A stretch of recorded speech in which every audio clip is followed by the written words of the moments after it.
Hello cutie pie, स्वागत है आप सबका एक और मस्त मस्त वाले ड्रामा के रोमांटिक एक्सप्लेनेशन में। कहानी के स्टार्टिंग में हॉट हॉट लड़कों को हम लोग देखते हैं। वो लोग घर पर पूल पार्टी कर रहे होते हैं, लेकिन उसी पार्टी में दूसरी तरफ जियान इस कहानी के हीरोइन स्विमिंग पूल में डूब रही थी, जिसे फौजी बचाता है। वो उसे देखते ही कहती है, क्या तुम मुझे किस करोगे? फौजी शौक हो जाता है, कहता है तुम बहुत ही ज़्यादा नशे में हो। जियान उसे कहती है, डर रहे हो या कर नहीं सकते हो? फौजी से कहता है, करना तो मैं चाहता हूँ लेकिन तुम रिग्रेट करोगी। जियान कहानी सुनने वाली थी, वो उसे उसी हाउस पार्टी के दूसरे कमरे में लेकर के जाती है और वो दोनों फर्स्ट टाइम यहाँ पर इंटीमेट होते हैं। अगली मॉर्निंग वो अपने ऑफिस में बैठी कल रात जो है उसी बारे में सोच रही थी। तभी वहाँ पर उसके फादर, उसकी सौतेली सिस्टर एनी और उसका प्रेजेंट बॉयफ्रेंड गो यहाँ पर आ जाता है। उसके फादर से कहते हैं कि कल रात तो तुमने मेरा नाक ही कटा दिया। वो कहती है, अच्छा और कल रात ये क्यों हुआ? क्या ये बात आपको नहीं पता है? वो उससे भला क्यों ही बताए, कैसे ही बताए? वो तो अपनी बेटी एनी की ही बातों पर ट्रस्ट कर रहे होते हैं। यहाँ पर जियान को पता चलता है कि गो और एनी दोनों रिलेशनशिप में हैं और वो उसे धोखा दे रहा था। धोखा दे करके वो कंपनी का सबसे बड़ा शेयर होल्डर बन गया है और उसे ही कंपनी से निकाल दिया जाता है। जियान को इस बात से बहुत ही गुस्सा आता है। उसके डैड उसे कहते हैं, तुमने हमारी बहुत ही नाक कटा ली। एक काम करो, चुपचाप तुम यहाँ पर इन शेयर्स के पेपर पर साइन करो, पैसे लो और निकलो वहाँ से। जियान जानती थी कोई फ़ायदा नहीं है। वो अरे प्रूफ भी देगी तो भी वो लोग यहाँ पर एनी की ये बातों को मानने वाले हैं। वैसे भी वो सोच रही थी कि छोड़ो यार, वो दूसरा अपना कुछ कर लेगी। बेहतर यही है कि वो अपना यहाँ पर इनसे रिलेशनशिप अलग ही कर ले। वो चुपचाप उन शेयर्स पर साइन करती है और कहती है, बाद में पछताना मत, क्योंकि पछताना तो तुम्हें पड़ेगा। मेरे बिना ये कंपनी नहीं चलने वाली है। ये कहते हैं वो उन पेपर्स पर साइन करके वहाँ से चली जाती है। उन्हें ऐसा लग रहा था कि ये तो बस ऐसे ही फेंक रही है, लेकिन उन्हें क्या पता था कि एक्चुअल में उसका ये कहना सही होने वाला है। जियान वहाँ से जा रही थी, एनी उसका इंसल्ट करने का कोशिश करती है तो वो उसे खींच के थप्पड़ मार देती है। दूसरी तरफ फौजी यहाँ पर आता है तो बहुत सारे रिपोर्टर्स उसका इंटरव्यू लेने के लिए आ जा रहे हैं। वो लोग पूछ रहे थे कि फौजी इतने सालों बाद चाइना में क्या करने आया है, तो वो उसे कहता है कि मैं यहाँ पर शादी करने के लिए आया हूँ। किसी को उसकी बातों पर ट्रस्ट ही नहीं हो रहा होता है। और जाते समय वो अपने फ्रेंड को कहता है कि रिपोर्टर्स के पास से ये सारी न्यूज़ डिलीट हो जानी चाहिए। मैं नहीं चाहता कि मेरे इस बात का सीक्रेट यहाँ पर किसी के सामने रिवील हो। तो वो ऐसा ही करने वाला था। और फिर फौजी एक्चुअल में इतना ज़्यादा रिचेस्ट पर्सन है, ये बात किसी को नहीं पता था। वो अपनी आइडेंटिटी हाइड करके जियान से कल रात की पार्टी में मिला था। इस तरीके से जियान अपने फ्रेंड को जो कुछ भी हुआ कल रात और आज सुबह वो सारी बातें बताती है, जहाँ पर कि हमें पता चलता है कि एक्चुअल में उसकी फ्रेंड ने यहाँ पर फौजी के साथ ऑनलाइन डेटिंग जियान की सेट की थी। उसे भी नहीं पता था फौजी का असली आइडेंटिटी। वो तो यहाँ पर जियान की जगह पर उसकी आईडी से उसे चैट कर रही होती। वो चाहती थी उसकी बंदी को एक ढंग का बंदा मिल जाए, क्योंकि वो जानती थी कि वो एक चीटर है। जब ये बात जियान को पता चलता है तो वो फ्रेंड पर थोड़ा सा गुस्सा करने लगती है कि वो ऐसा कैसे कर सकती है। वो उसे कहती है, यार लेकिन बंदा तो काफ़ी हॉट था ना। वो कहती है, हाँ कुछ भी कहो, बंदा तो काफ़ी हॉट था। फिर वो उसे कहती है, दोबारा ऐसा मत करना यार, मैं बहुत ही मुश्किल में पड़ सकती थी।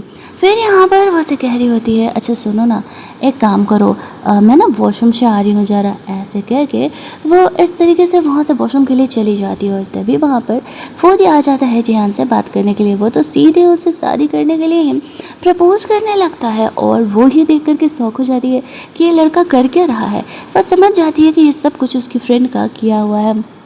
वो अपनी फ्रेंड पर गुस्सा कर रही होती है और वह यहाँ पर सबके सामने उसे ऐसे शादी के लिए प्रपोज कर रहा था और कह रहा होता है कि कम ऑन हाँ कह भी दो, लेकिन वो उसे हाँ नहीं कह रही होती है और बहाना करके वहाँ से निकल जाती है, ये कहते हुए कि तुम मेरे लिए स्ट्रेंजर हो, भला मैं तुम्हें कैसे ही शादी के लिए हाँ कह सकती हूँ।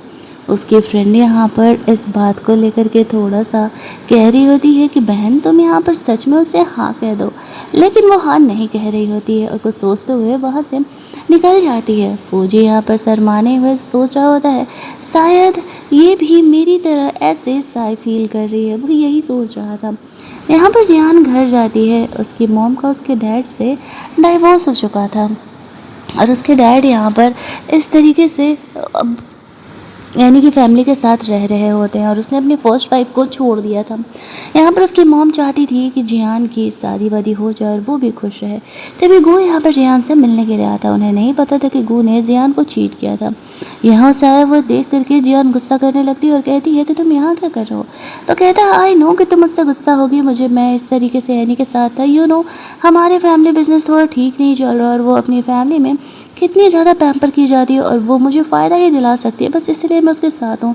प्यार तो मैं तुम्ही से करता हूँ ना, वही बात है, भला ही मेरा जिस्म किसी और के पास रहे लेकिन मेरी रूह तुम्हारे पास रहेगी। So old class dialogue. और यहाँ पर यही वो डायलॉग जियान को चिपका रहा होता है। जियान उसे कहती है ऐसा है ना, मुझे तुम्हारे इस पंटरबाजी से कोई मतलब नहीं, निकलो यहाँ से, अब मैंने कोई और बॉयफ्रेंड ढूंढ लिया है। वो उसके बाद का भरोसा तो नहीं करता लेकिन हाँ गुस्सा करके वहाँ से निकल जरूर जाता है। अब वो अपना कल का रात का सीसीटीवी देख रही होती है कि हुआ क्या है। वो देखती है कि कुछ गुंडे लोग जियान के वो लव डोज वाला वाइन पीने के बाद वहाँ पर आते हैं। वहीं पर फूजी अपने ऑनलाइन डेटिंग पार्टनर जियान के फ़ोटो को देख रहा होता है। तभी जियान उसे सामने दिखती है और वो देखता है कि गुंडे उसके पीछे पड़े हुए, तो वो उसका हेल्प करने चले जाता है। हेल्प करने के चक्कर में थोड़ा बहुत यहाँ पर वो इंसर्ट भी हो जाता है। तभी जियान नशे में ऐसे स्विमिंग पूल में गिर जाती है तो फूजी ने उसका जान बचाया था। उसकी मॉम उसे कहती है क्या हुआ, तुम्हारे और गो के बीच चीज़ें ठीक नहीं चल रही है, तुम तो उससे शादी करने वाली थी। जियान बताती है कि मॉम वो एनी के साथ मिल करके मुझे चीट कर रहा है और मुझे उस लड़के के साथ नहीं रहना है। उसकी मॉम उसे सपोर्ट करती है और कहती है तुमने बिल्कुल सही किया, ऐसे चीटर इंसान के साथ मत रहना, कभी कंप्रोमाइज़ मत करना मेरी तरह। दूसरी तरफ हम लोग फूजी को देखते हैं। वो अपने दोस्तों से एडवाइस ले रहा था कि उसे लड़की कैसे पटानी है ये तो बता दो। इस बात पर उसके दोस्त उसे कह रहे होते हैं कि भाई तू सच में श्योर है, तुझे जियान ही पसंद है। वो कहता है हाँ, किसी को नहीं पता था कि फौजी और जियान का क्या रिलेशन है। फौजी भाई साहब को इतने अमीर होने के बाद भी ऑनलाइन डेटिंग गर्ल से प्यार हो गया था। जियान का कॉल आता है और वो सीधे उसे शादी करने के लिए सिविल ब्यूरो बुला लेती है, गुरु से पीछे छुड़ाने के लिए, उसे नीचे दिखाने के लिए। लेकिन आज वीकेंड था और इस बात पर सिविल ब्यूरो बंद था, तो उसे पार्टी में लेकर के जाने के लिए कहती है। लेकिन तभी उसे ध्यान आता है उसके पास इतने ज़्यादा पैसे तो अब है नहीं, पहले वाली बात तो है नहीं। फिर वो सोचती है कि छोड़ो यार, चलो मैं उसे अपने फ्रेंड की ही पार्टी में लेके जाती हूँ। वो लोग बाहर निकलते हैं। फौजी का फ्रेंड उन्हें रिसीव करने के लिए आया हुआ था, तो वो उन्हें इग्नोर करके जियान के साथ चले जाता है। जियान पूछती है तुम्हें ड्राइविंग आता है। फौजी कहता है कि नहीं, मुझे ड्राइविंग नहीं आती है। एक्चुअल में उसने ड्राइविंग नहीं सीखी थी और जियान को लगता है अभी तो ये बच्चा है, उससे 1-2 साल छोटा ही था फौजी। इसी वजह से वो सोच रही है कि इसने अभी लाइफ एक्सपीरियंस कहाँ किया है। वो ड्राइव करते हुए उसे अपनी फ्रेंड की पार्टी में लेकर के जाती है, जहाँ पर कि फौजी को देखते ही वो उसे पहचान जाती है। ये तो वही ऑनलाइन डेटिंग वाला पार्टनर है जिसके साथ कि इसने यहाँ पर जियान का सेटिंग अपना भिड़ाया हुआ था। जियान उसे कह रही होती है कि देख कि अभी मेरे पीछे पड़ गया है बहन, और तुम बहुत ही मार खाने वाली हो, तुमसे तो मैं बाद में निपटूंगी। वो उसे अपने साथ अंदर पार्टी में लेकर के जाती है। उन्हें यहाँ पर फौजी का आइडेंटिटी के बारे में नहीं पता था। फौजी जियान के साथ इससे अंदर जाता है। वहाँ पर उसकी फ्रेंड का बर्थडे पार्टी था, वो लोग एंजॉय कर रहे होते हैं। फौजी से वो कहती है कि तुम्हें जो भी यहाँ पर खाना है तुम आराम से खा सकते हो, लेकिन वो बस एक वॉच गिफ्ट कर रहा था। ये वॉच लाखों का था, जियान को पता नहीं था। तभी एनी यहाँ पर आकर के उसकी वॉच को तोड़ देती है। इस लड़की को थ्रू आउट द ड्रामा अलग ही चुल मचा हुआ था। और जियान का इंसल्ट करते हुए कहती है मानना पड़ेगा, कंपनी से निकालने जाने के बाद भी तुम यहाँ पर इस तरीके से आ रही हो पार्टी में सबके सामने। वो कहती है ऑब्वियो है, ये मेरी बेइज्जती की पार्टी है, मैं नहीं आऊँगी तो क्या तुम आओगी। यहाँ पर सब लोग ऐसे भीड़ जमा कर लेते हैं। जियान उसे गुस्सा करने लगती है कि तुमने फौजी का ये वॉच तोड़ा है और तुम्हें कंपनसेशन देना पड़ेगा। यहीं दूसरी तरफ हम लोग देखते हैं कि गू यहाँ पर एनी के सपोर्ट में आ जाता है और कहता है कितने का है तुम्हारा वॉच, बोलो मैं पेमेंट करने के लिए तैयार हूँ। लेकिन जब यहाँ पर आसपास के लोग देखते हैं और कहते हैं 3 मिलियन का ये वॉच था, तो वो लोग भी शॉक हो जाते हैं। 3 मिलियन का वॉच फौजी भला कैसे ही अफोर्ड कर सकता था। वो तो बस एक नॉर्मल सा बंदा है ना, एक गिगलो है, यानी कि क्लब में काम करने वाला है, उसके पास इतने पैसे भला आए कहाँ से। वो लोग इस बात का ट्रस्ट नहीं कर रहे होते। मुझे जियान को इंसल्ट कर रही थी कि वो गो को जेलस फील कराने के लिए एक बाहर में काम करने वाले लड़के को अपना बॉयफ्रेंड बना करके घूम रही है। वो कहती है कि भले वो जैसा भी हो, इस बात से क्या ही फ़र्क पड़ता है, मैटर तो ये करता है कि एक्चुअल में वो उसे पसंद करता है और वो उससे प्यार करता है, ये सबसे बड़ी बात है। यहाँ पर हम लोग देखते हैं कि इस तरीके से फौजी का भी वॉच ले करके एनी यहाँ पर तोड़ देती है। फौजी के सपोर्ट में उसका फ्रेंड आता है। वो तो फौजी की आइडेंटिटी को वहाँ छुपाने का आइडिया है या नहीं जानता था, तो वो नॉर्मली ही बिहेव कर रहा था। अब जियान को लगने लगता है कि एक मिनट, क्या ये सच में मिस्टर फौजी है जिसके बारे में यहाँ पर इतने चर्चे चल रहे थे। वो खुद ही कंफ्यूज हो जाती है, लेकिन जैसे तैसे करके यहाँ पर वो चीज़ों को संभालता है। फौजी यहाँ पर कह रहा होता है कि वो जियान से बहुत ही लंबे समय से प्यार करता है, और यहाँ पर जो है जियान इस तरीके से उसकी ऑनलाइन डेटिंग पार्टनर है। एनी उसे थोड़े से पैसे चिपका रही थी, तो वो कहती है मुझे पूरा कंपनसेशन चाहिए, वरना मैं तुम पर पुलिस केस करने वाली हूँ। इस बात के लिए बीच में यहाँ पर जियान के फ्रेंड के डैड आते हैं। वो यहाँ पर फौजी के वॉच को चेक करते हैं, तो उन्हें पता चलता है कि एक्चुअल में ये वॉच असली है और 8 मिलियन का सिर्फ तो ये वॉच ही है।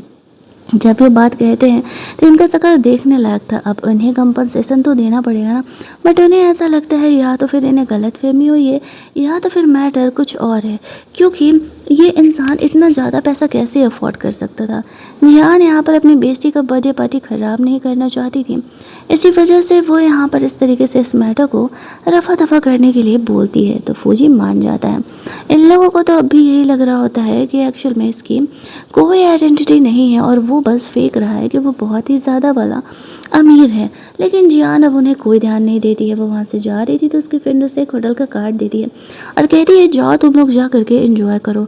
अब जियान ये कार्ड का मतलब समझ नहीं पाती है कि आखिरकार वो उसे वो कार्ड क्यों दे रहा है, उसे इस बारे में पता नहीं था।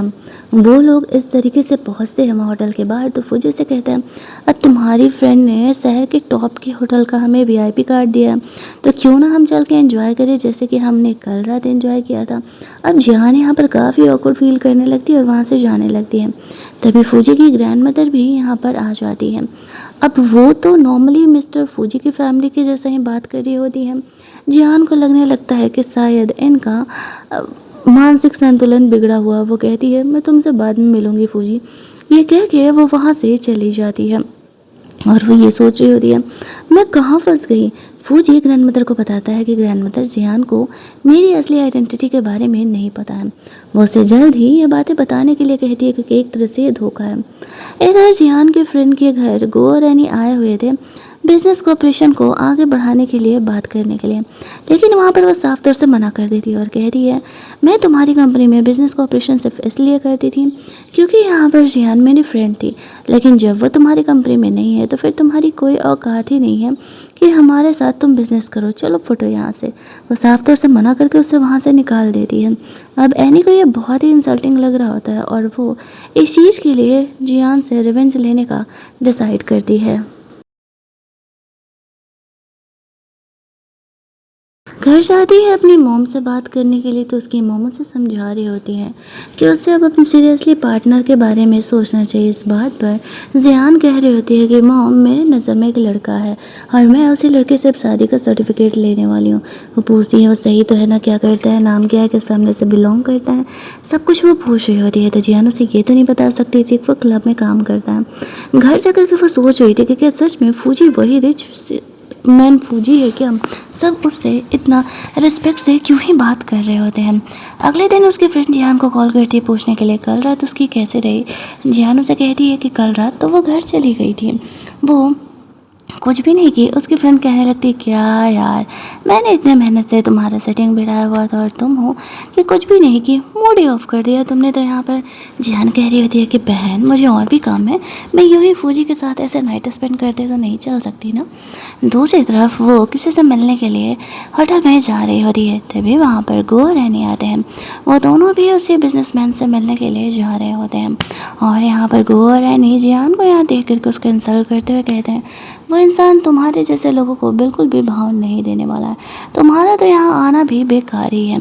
तभी फौजी यहाँ पर जियान का हेल्प करने के लिए आ जाता है और इस तरीके से एनी ने जियान को परेशान करने के लिए कुछ अपनी साइड से गुंडे वगैरह को बुलाए हुए थे, तो फौजी उनसे भिड़ता है। उन्हें सपोर्ट करने के लिए उस होटल के काफ़ी सारे सिक्योरिटी गार्ड्स और मैनेजर दोनों ही आ जाते हैं। अब वो यहाँ पर फौजी और जियान को मिस्टर एंड मिसेस की तरह ट्रीट कर रहे होते हैं। जियान कहती है मैं मैसेज कब से? वो उन दोनों को वहाँ से जाने के लिए कहता है। इसके बाद फौजी को सॉरी बोल रहा था। जियान पूछने लगती है, क्या सच में तुम ही हो वो रिचेस्ट इंसान? इस बात पर फौजी को लगता है कि शायद जियान को ऐसा लगेगा कि उसने उसे धोखा दिया है, इसी वजह से वो यहाँ पर झूठ कह देते। अरे नहीं, कुछ गलतफहमी हुआ है, ऐसा कुछ भी नहीं है। ऐसा कह के वो चुपचाप वहाँ से इस मैटर को रफा दफा करने का प्लान करता है। वो लोग वहाँ से लौट रहे होते हैं। आप जियान से बोलती है, बताओ तुम कहाँ रहते हो, तो मैं छोड़ देती हूँ। तो वो उसे अपने घर का पता देता है और जब दोनों वहाँ पर पहुँचते हैं तो ये देख करके जियान शौक हो जाती है, ये सोचते हुए कि एक्चुअल में ये बंदा यहाँ रहता है, क्योंकि वो अमीरों का इलाका था। जियान को लग रहा था कि वो फेंक रहा है, वो झूठ बोल रहा है, भला ऐसा कैसे हो सकता है। तो इस तरीके से वो उसे वहाँ से चलने के लिए कह रही होती है, लेकिन वो कहता है, अरे बाबा इसमें डरने वाली कौन सी बात है, चलो ये सच में मेरा घर है। यहाँ पर गो और एनी भी उन दोनों को देख रहे होते हैं और वो सोच रहे होते हैं कि वो यहाँ जा रही है, लगता है इसका कुछ करना पड़ेगा।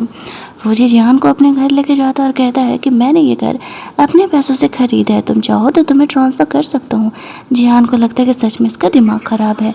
इधर हम लोग देखते हैं कि गो और एनी भी यहाँ पर आ जाते हैं। साथ ही में वो अपने मॉम को भी यहाँ पर लेकर के आई हुई थी और वो लोग यहाँ पर उसको इंसल्ट करते हुए कहते हैं कि तुम यहाँ पर भी आकर के दूसरे का ही बनने का एक्टिंग कर रहे हो, तुम तो इतने बड़े बंगलों में आना भी अफोर्ड नहीं करते हो, तो फिर तुम यहाँ पर क्यों ही आए हुए हो, चले जाओ यहाँ से। अब वो अपनी आइडेंटिटी प्रूफ करने के लिए ग्रैंड मदर को कॉल कर रहा होता है, लेकिन ग्रैंड मदर तो यहाँ पर एक्चुअल में अपने काम में बिजी थी और वो उसको फ़ोन से में नहीं देख पाती। तो सब मजाक उड़ाने लगते हैं कि देखो इसकी चोरी पकड़ी गई, इसने झूठ बोला, एक्चुअल में ये कोई रिच इंसान नहीं और ये बस सबको उल्लू ही बना रहा है। वो लोग अपने साथ कुछ गार्ड्स वगैरह भी लाए हुए थे और उन गार्ड्स के थ्रू यहाँ पर फौजी की पिटाई लगाने का कोशिश करते हैं, लेकिन फौजी जो इनकी पिटाई लगाता है कि वो लोग तो बेहोश हो जाते हैं। तभी वहाँ का आता है मैनेजर, जो कि पूरी बिल्डिंग को हैंडल आउट करता था। वो यहाँ पर इस तरीके से फौजी को देखते ही शौक हो जाता है और उससे बॉस करके सॉरी बोलने लगता है। तब इन्हें पता चलता है कि एक्चुअल में ये फ्लैट, ये घर जो है वो एक्चुअल में फौजी का है। इन तीनों को वहाँ से बाहर भेजा जाता है। फौजी उसे भी वहाँ से जाने के लिए कहता है। जियान से पूछती है कि क्या ये सच में फ्लैट तुम्हारा है? इट मीन्स कि तुम वो मिस्टर फू हो? एक बार को फौजी से हाँ कह देता है और कहता है कि हाँ, मैं इतने टाइम से तुम्हें यही बताने का तो कोशिश कर रहा हूँ। लेकिन जियान यहाँ पर काफ़ी ऑकवर्ड हो जाती है, क्योंकि एक तो वो इतना रिचेस्ट इंसान, ऊपर से ऑनलाइन डेटिंग की वजह से उन दोनों का मिलना हुआ, और उतना रिचेस्ट इंसान भला जियान जैसे सिंपल नॉमिनल गर्ल से क्यों ही प्यार करेगा। इसी बात को लेकर के उसे बहुत सारे डाउट्स होने लगते हैं। तो फौजी सोचता है कि कहीं मुझसे छोड़ के ना चले जाए। फिलहाल जियान बहाना बना करके घर लौट लेती है। फौजी अपने दोस्तों से मिलता है, अपनी प्रॉब्लम को सॉल्व करता है। तो वो यहाँ पर इस तरीके से उसे आइडियाज़ देने लगते हैं कि उसे क्या करना चाहिए जियान को अपना बनाने के लिए। तो आइडियाज़ को फॉलो अप करते हुए वो इस तरीके से घर पहुंच जाता है, जहां पर कि जियान अभी सोने जाने का प्रिपरेशन ही कर रही होती है। उसे यहाँ पर फौजी का कॉल आता है और उसे कहता है कि मैं यहाँ पर कुछ खाने की चीज़ों को लेकर के आया हुआ हूँ। उसे घर के अंदर लेकर के आती है। वो सोच रही थी कि ये लड़का कर क्या रहा है। वो कहता है एक्चुअली में मेरे पास रहने के लिए कोई जगह नहीं है, क्या वो उसे कुछ टाइम के लिए अपने घर पर रहने देगी? तो फिर वो उसे मना भी नहीं कर पाती है, लेकिन वो उसे कहती है कि मेरी मोम अभी थोड़ी देर में आती होगी, मैंने अपनी मोम को इस बारे में नहीं बताया। वो उसे छुपने के लिए कहती है। जब उसकी मोम आने लगती है तो वो दोनों जल्दी जल्दी इस तरीके से कमरे के अंदर जाते हैं, जहाँ पर कि वो फौजी को चुप ही रहने के लिए कह रही होती है। लेकिन वो उसे कह रहा था कि हम मॉम से चल के सीधे मिल लेते हैं, उन्होंने तो मेरे बारे में पता है। बट वो मना कर रही थी और कह रही थी कि नहीं, मैं ऐसा नहीं करा सकती। उसकी मॉम जब अपने कमरे में जाती है तो वो दोनों मस्त एक दूसरे को हक करके सो जाते हैं। अगली मॉर्निंग जब वो जगती है तो वो फौजी पर गुस्सा कर रही थी और उसे वहाँ से निकलने के लिए बोलती है।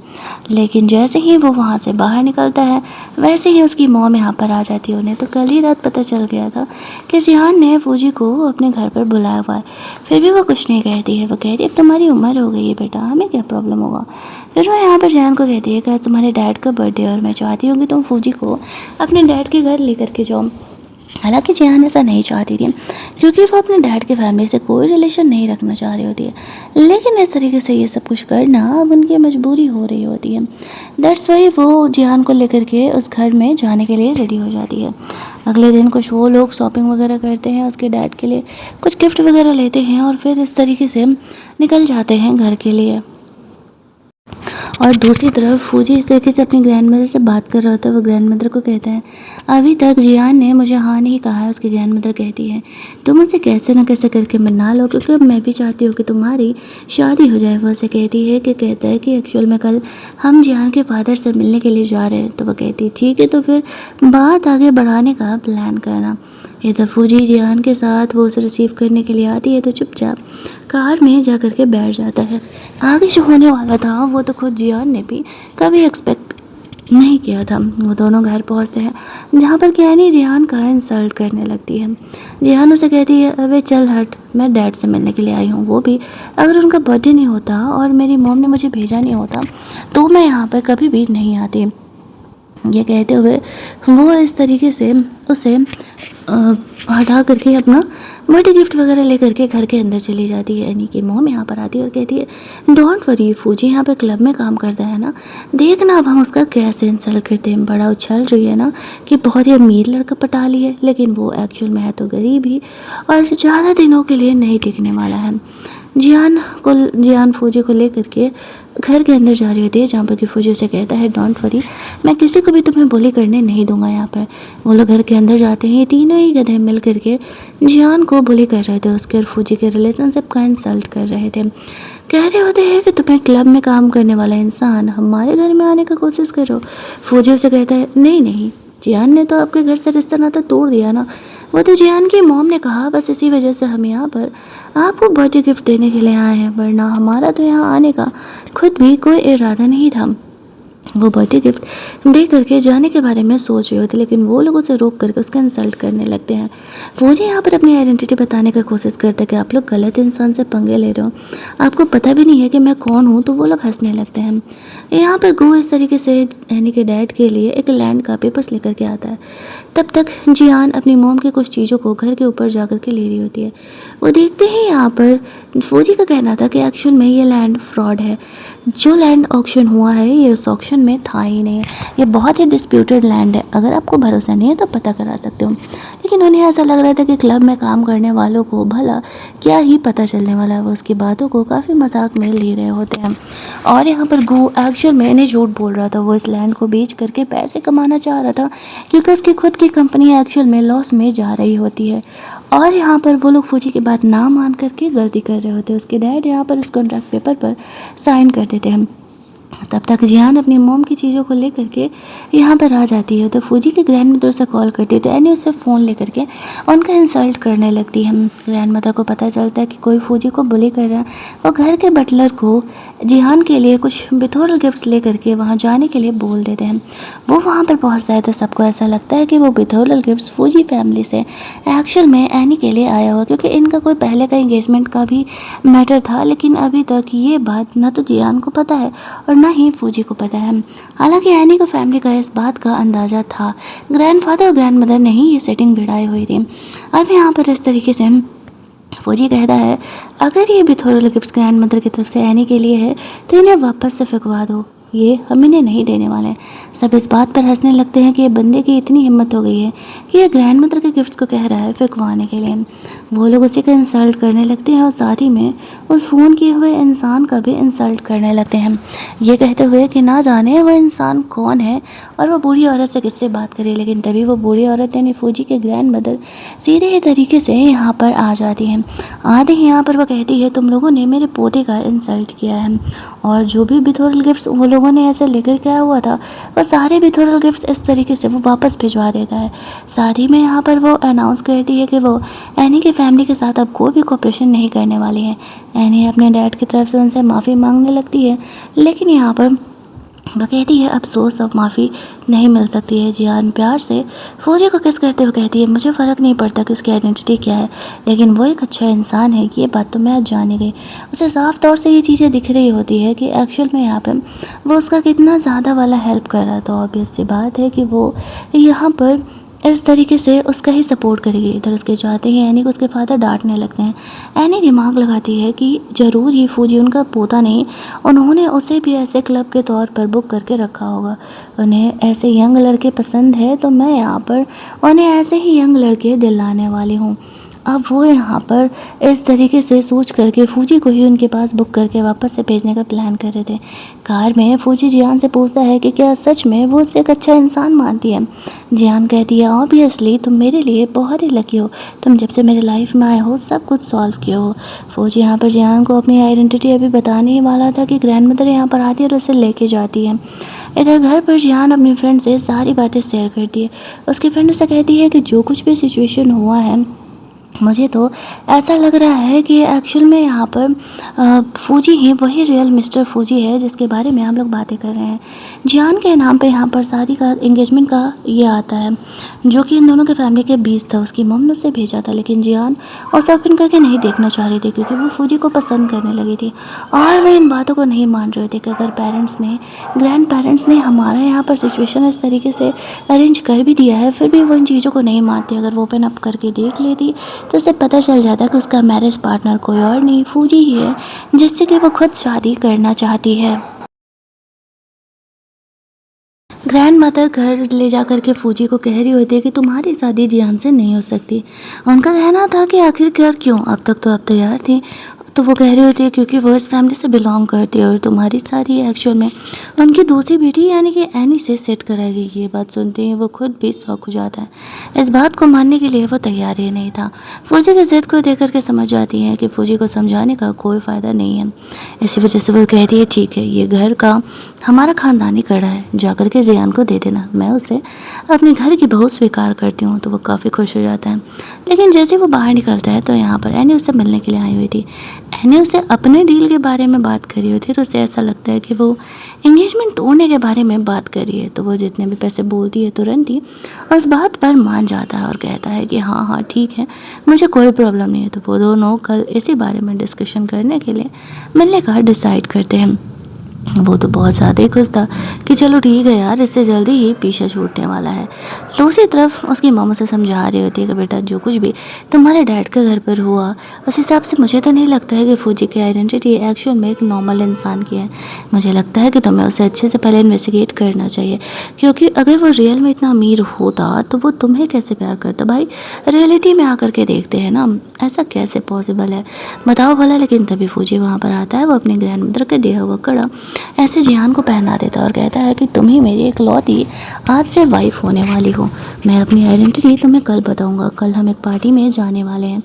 जियान उसकी बात मान जाती है। उसकी मॉम से वो बात करने के लिए जाती है। वो कहती है मुझे नहीं पता कि उसकी असली आइडेंटिटी क्या है, मैं बस इतना जानती हूँ कि मैं उससे प्यार करती हूँ। उसकी मॉम कहती है ठीक है, अगर तुम उस इंसान से प्यार करती हो तो फिर तुम उसके साथ रह सकती हो, चाहे वो अमीर हो या गरीब, इस बात से तुम्हें कोई फ़र्क नहीं पड़ना चाहिए। तो वो भी इस बात को मान जाती है। दूसरी तरफ हम लोग देखते हैं कि ये दोनों भी उस पार्टी में जाने का प्लान कर रहे थे। उनका ये मानना था कि वो इस तरीके से फूजी को मना चुकी है कि वो ग्रैंड मदर को इम्प्रेस करेगा और ग्रैंड मदर हमें वो कॉन्ट्रैक्ट वापस से दे देंगे।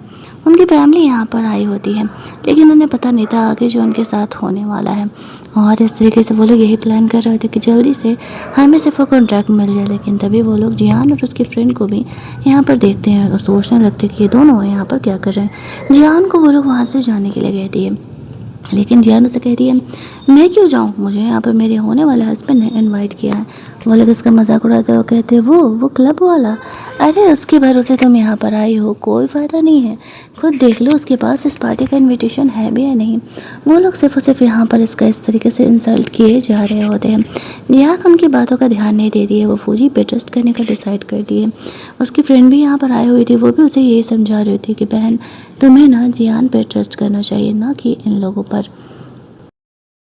बात एक तरफ बहुत ज़्यादा बढ़ने लगता है और वहीं दूसरी तरफ हम लोग देखते हैं कि फौजी पार्टी में एंट्री लेता है। अब एनी का कहना था तुम तो मेरे साइड से थे ना, तो फिर जियान के साइड क्या कर रहे हो। वो कहता है मैंने कब कहा कि मैं तुम्हारे साइड से था। लोगों को कैसी कैसी गलतफहमी होने लगती है। अब यहाँ पर जियान के पास जाता है। अब वो लोग उसे क्लब बॉय ही समझ करके बोल रहे होते हैं कि तुम यहाँ पर क्या कर रहे हो। लेकिन तभी उसकी ग्रैंड मदर यहाँ पर आती है और वो उसे कहती है कि ये पोता है मेरा। सबकी आंखें फटी की फटी रह जाती है। यहाँ पर इस तरीके से जब जियान को पता चलता है कि एक्चुअल में यही मिस्टर फूजी है जिसके बारे में इतने दिनों से वो ढूंढ रही है और उससे बात करने का कोशिश कर रही है, तो वो खुद भी शॉक हो जाती है। वो गुस्सा करके वहाँ से जाने लगती है कि उसने अपनी आइडेंटिटी उसके सामने छुपाई थी। ग्रैंड मदर उसे समझाती है कि जाओ जाकर उसके मनाओ। उसकी फ्रेंड उसके पीछे पीछे जाती है, वो भी उसे वही कहती है, उसे एक बार बात करने का मौका तो दो। इधर सब जगह ये न्यूज़ फैल जाता है। एनी के फैमिली की वजह से गुस्सा होकर के यहाँ पर फौजी ने उनकी कंपनी को बैंकरप्ट करने का ऑर्डर दे दिया था। और इन सब चक्करों में यहाँ पर हम लोग देखते हैं कि इन चीज़ों को भी झेलना पड़ रहा होता है गो को। उसकी कंपनी भी अब बैंकरप्ट होने वाली थी।